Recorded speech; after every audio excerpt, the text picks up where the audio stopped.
A continuación vamos a ver las características de la herencia de enfermedades autosómicas recesivas.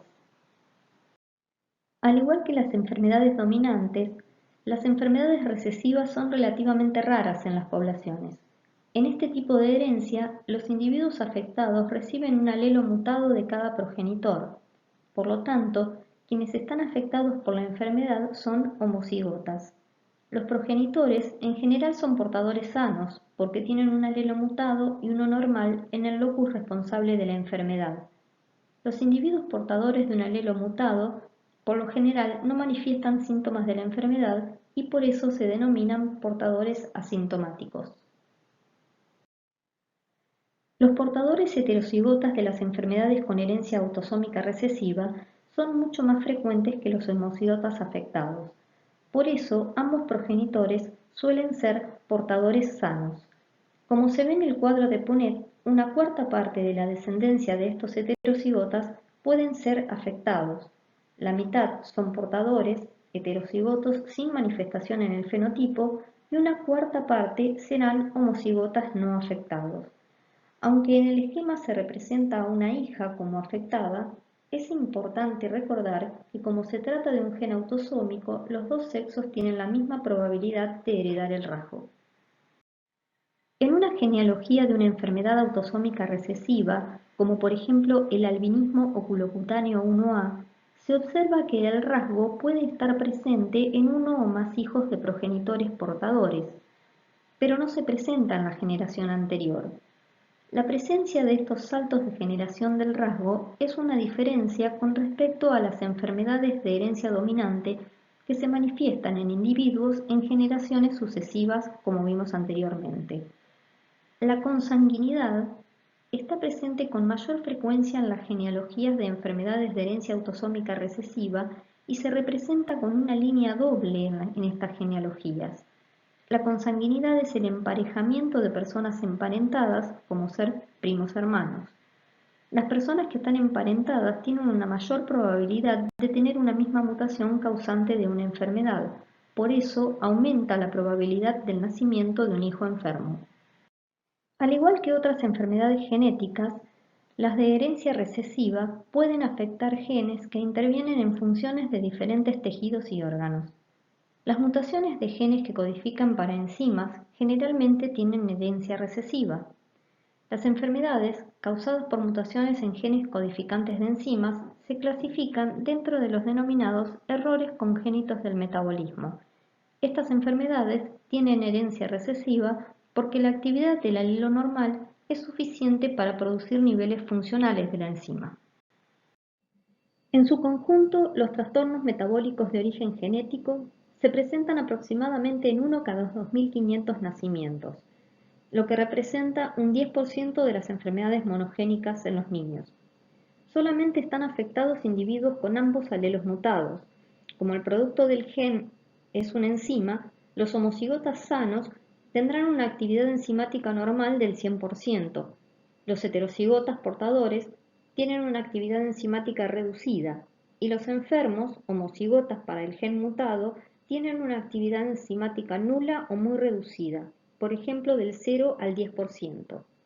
En la actualidad se han clonado muchos de los genes que codifican enzimas causantes de este tipo de enfermedades y se han caracterizado sus mutaciones. También se dispone de pruebas bioquímicas, lo que permite detectar a los portadores y también hacer el diagnóstico prenatal de muchos de estos trastornos. El desarrollo de las enfermedades metabólicas puede producirse de diferentes maneras: por ausencia del producto final o del producto siguiente a una reacción enzimática, por acumulación del producto previo en el camino metabólico, o puede ocurrir que por falta de la enzima el producto derive de una manera anormal hacia vías metabólicas alternativas y se formen productos tóxicos para la célula.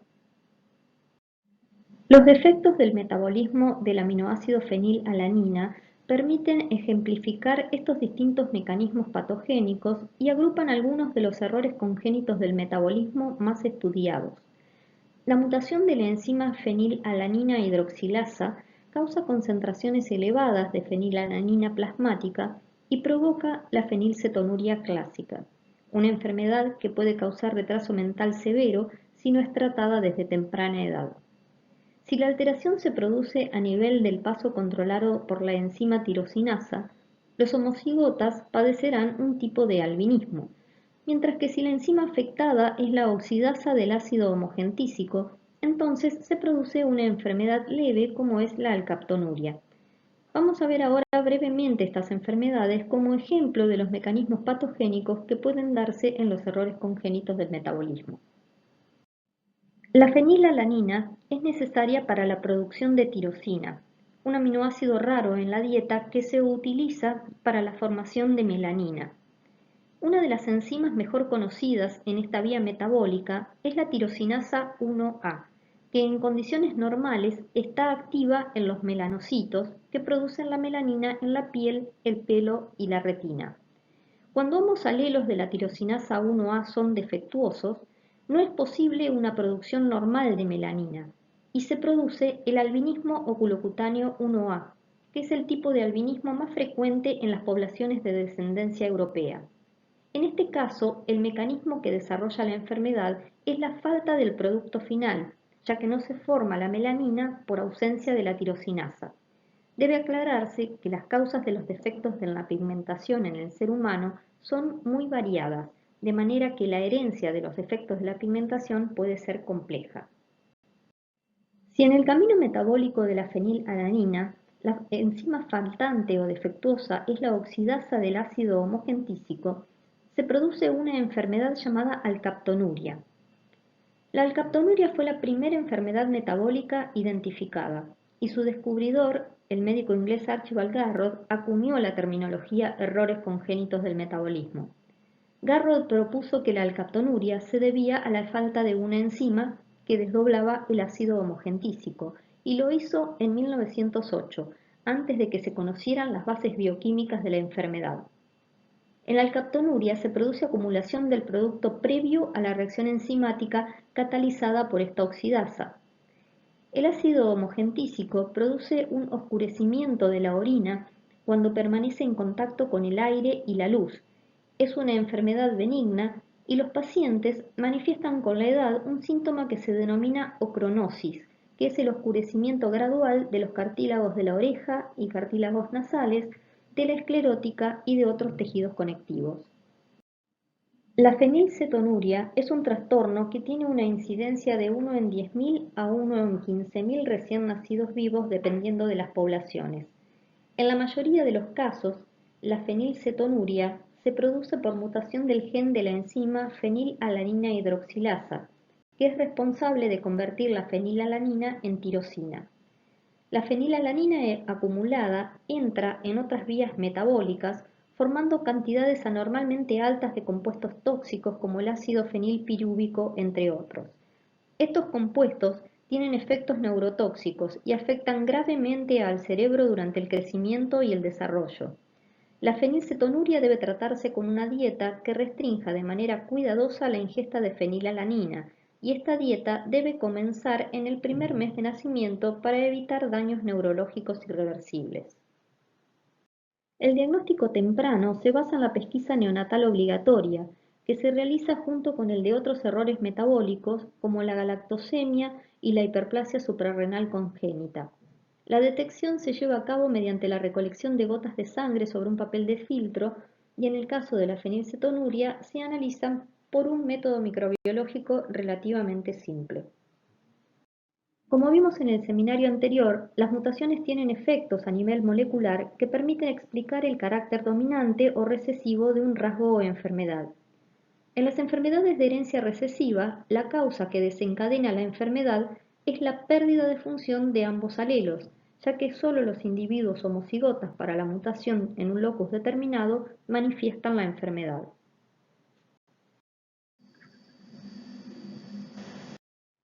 Los genes ligados al sexo son los que se encuentran ubicados en el cromosoma X o en el cromosoma Y, pero el número de genes en el Y humano es de unas pocas decenas, mientras que se conocen más de 800 genes que se encuentran sobre el X.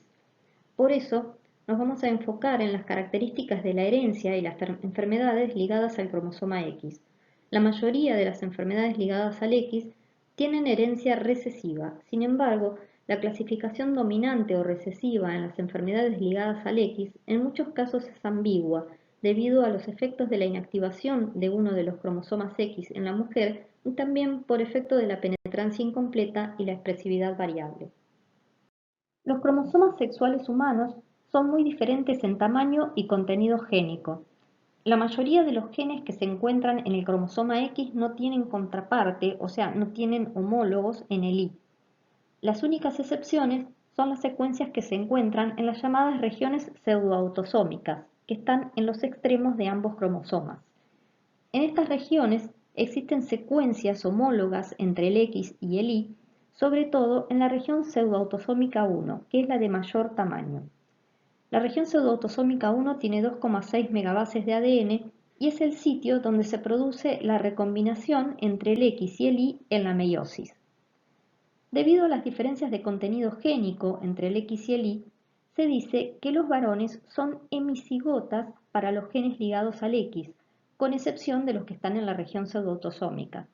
Como consecuencia de la hemicigosis, todos los genes anormales que se encuentran en el X del varón se expresan en el fenotipo y se manifiesta la enfermedad.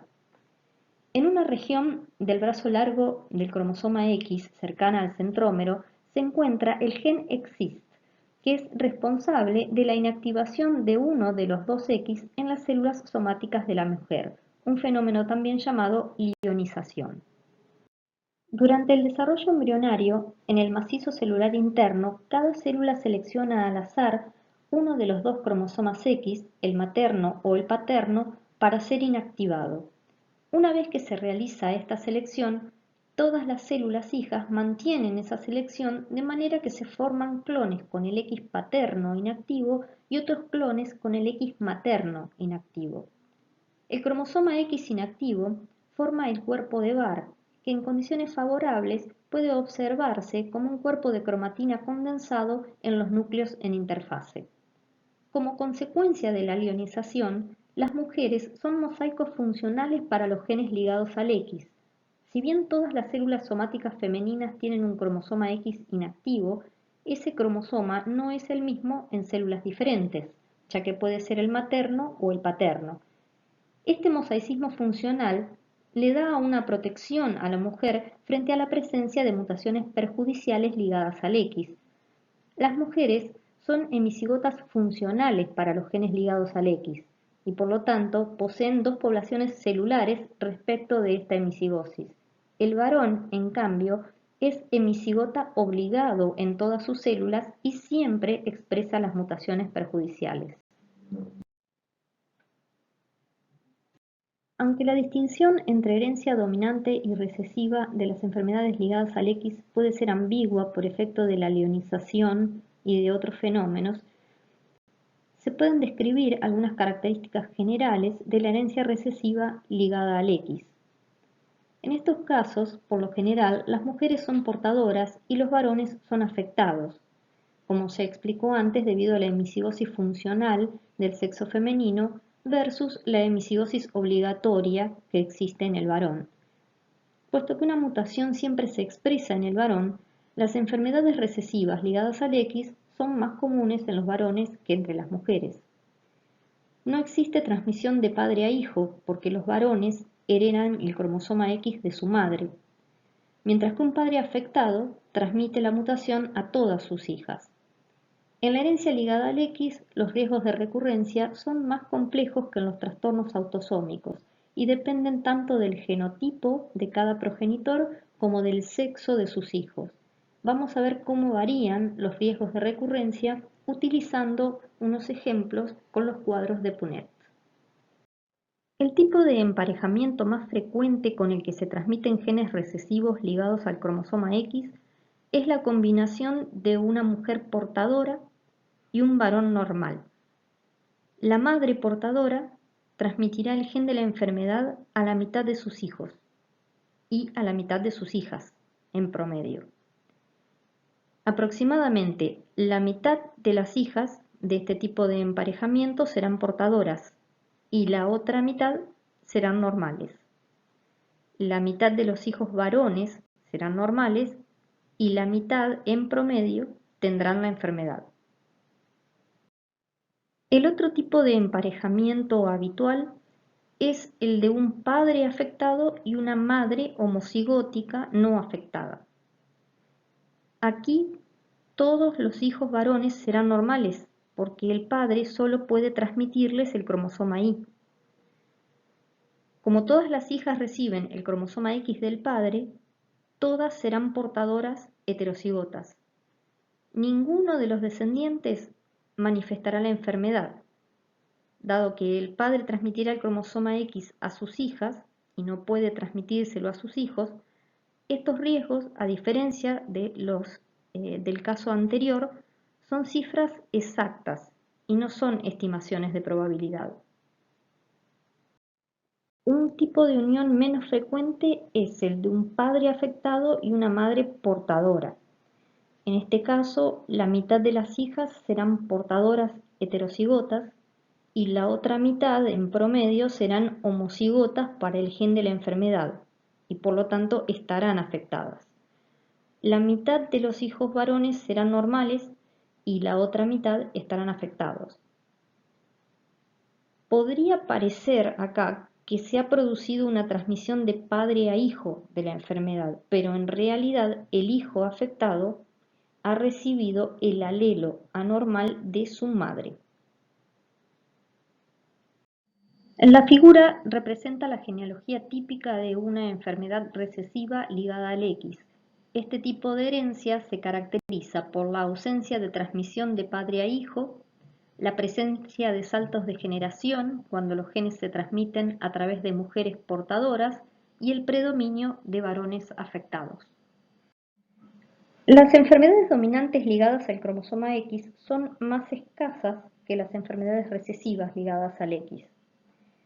Al igual que las enfermedades autosómicas dominantes, una persona solo tiene que heredar una única copia de un gen de la enfermedad dominante ligada al X para manifestar el trastorno. Como las mujeres tienen dos cromosomas X, cada uno de los cuales es un posible portador del gen de la enfermedad, se encuentran afectadas aproximadamente el doble de las veces que los varones, a menos que el trastorno sea letal en el varón, como ocurre en la incontinencia pigmentaria. Los padres afectados tampoco pueden transmitir el rasgo a sus hijos varones. Todas sus hijas heredarán el gen de la enfermedad de manera que todas estarán afectadas. Las mujeres afectadas suelen ser heterocigotas y por lo tanto tienen una probabilidad del 50% de transmitir el alelo de la enfermedad a su descendencia, varones y mujeres.